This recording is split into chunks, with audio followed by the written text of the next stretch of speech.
Palakpakan po natin ng malakas si El Shaddai. Yun. Salamat sa Diyos. Muli tayong pinipon po ng Panginoon sa lugar na ito para magsama-samang magpasalamat, magpuri, sumamba, at makinig ng salita po ng Diyos. At papalad po ng bawat isa sa atin na nagdesisyon sa gabi pong ito dahil hindi po lahat ng tao ay mayroon pong ganyang desisyon na ginagawa. Kaya at mapalad po tayo dahil nag-desisyon po tayo ngayon na maglaan ng oras po sa Panginoon at lagi po natin tatandaan at huwag natin kalilimutan walang taong naglalaan po ng oras po sa Panginoon na kung saan ay hindi po papansinin po ng Diyos. Ako'y naniniwala at nananampalataya ayon sa kanyang salita. Sa sino mang taong lumalapit po sa Panginoon, ang Diyos po ay handang tanggapin ng bawat isa na may pagmamahal. Kaya sa sandaling ito, tayo po ay sama-samang lumapit po sa Panginoon. Patuloy na anyayahan ng kanyang Espiritu Banal para tayo po ay patuloy na pangunahan sa ating banal na gawain sa gabi pong ito. At kung alam niyo po ang awiting ito, sama-sama nating awiting at anyayahan ng kanyang Espiritu Banal na malayang kumilos po sa gabi pong ito sa bawat isa po sa atin.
Patuloy na palakasin at biyalaan ng karunungan na mula sa Ama ang bawat isa po sa amin upang lubos namin maunawaan ang inyo pong mensahe na inyo pong naisip pa rin sa amin sa gabi pong ito.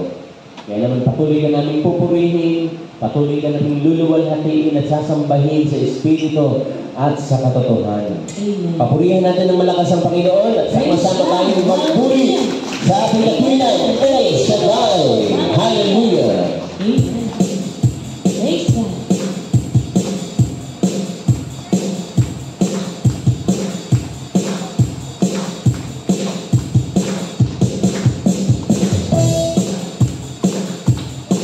Sama-sama tayo mag-worship sa Lord sa gabi po ito.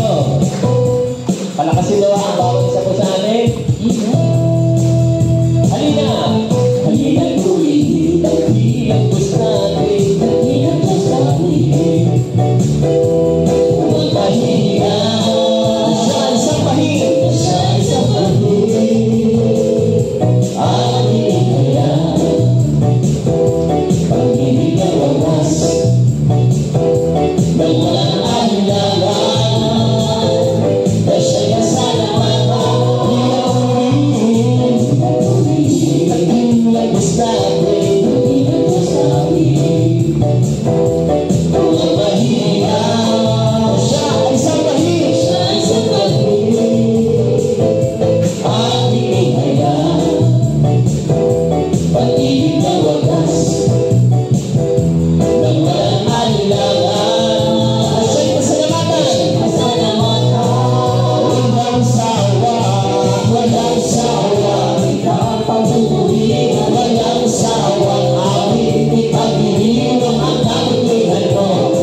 Amen. At sabi nga ng aklat po ng mga awit, sumigaw sa gala ang kanyang mga nilalang. Amen. Isa po tayo doon sa mga nilalang mo ng Panginoon na inuutusan po ng Diyos na sumigaw sa kagalakan sa pagpupuri dahil ang Diyos po natin ay mabuti. Amen. Amen. Kung paano ang Panginoon po ay naranasan po ng mga unang naging nakakilala po sa Kanya noong mga unang panahon. Kung paano nilang naranasan ang kabutihan po ng Diyos, siya rin po yung Diyos na pwedeng magparanas po sa atin ng Kanyang kabutihan maging sa panahon po natin at sa panahon pa pong darating.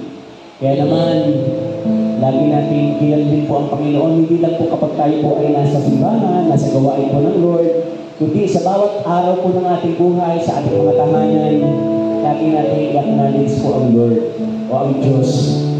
Alam natin na ang Diyos po ay nakatunghay palagi sa bawat isa po sa atin. At pangako niya po, lagi natin tatandaan at po natin kalilimutan. Sabi niya, hindi niya tayo iiwan ni pababayaan man. Amen? Amen. Amen. At maaasahan po natin ang kanyang salita dahil pangako ng Diyos na hindi daw po siya sinungaling gaya po nating mga tao. Ang kanyang sinabi, kanyang ginagawa, ang kanyang pangako, kanyang tinutupad. Kaya naman po, lubos natin panghawakan at sampalalayan na itanim natin sa puso at sa isip natin ang kanyang mga pangako upang sabihin. Patuloy tayong palakasin po nito upang patuloy na magbigay po ng kagalakan sa ating pong mga buhay. Kahit may problema, kahit may suliranin po tayong nararanasan, tapat pa rin po ang Panginoon. Kaya huwag tayong pag-atubili, sumamba at magpuri po sa Kanya dahil mabuti po ang Panginoon.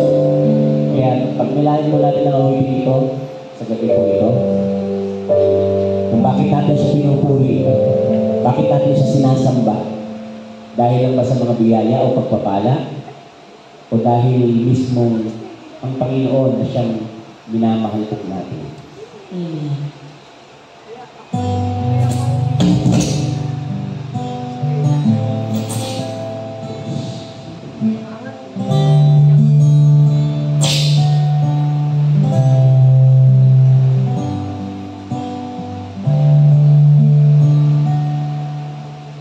Bakit nga ba pinupuri kita?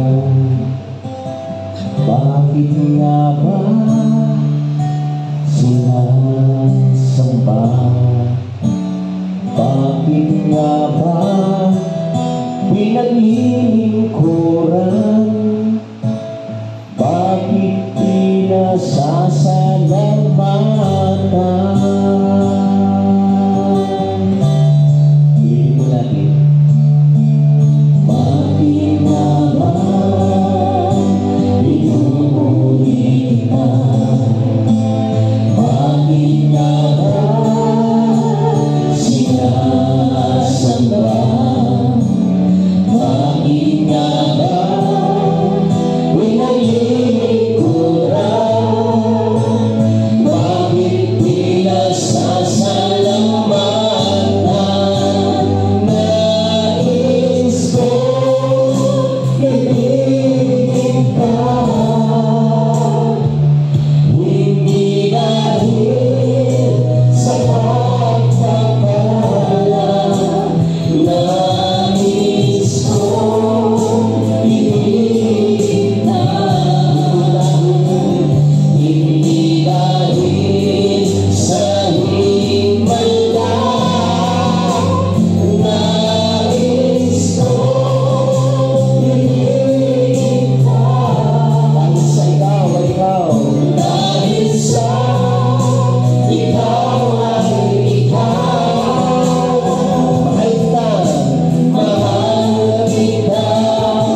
O Diyos, mahal pa.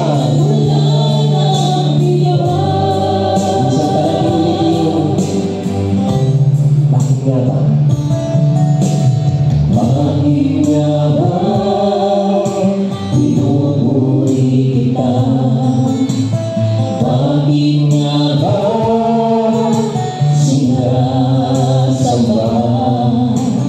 Bakit nga ba pinaglilingkuran?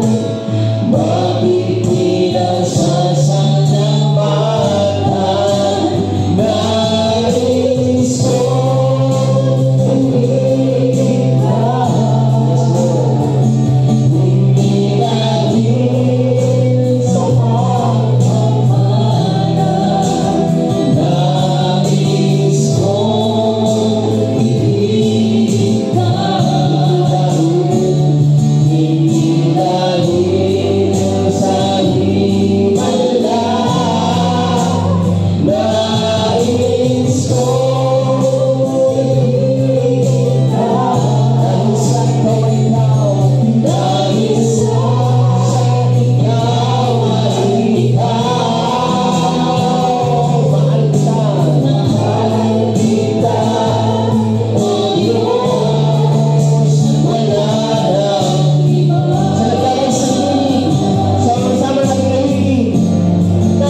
awitin.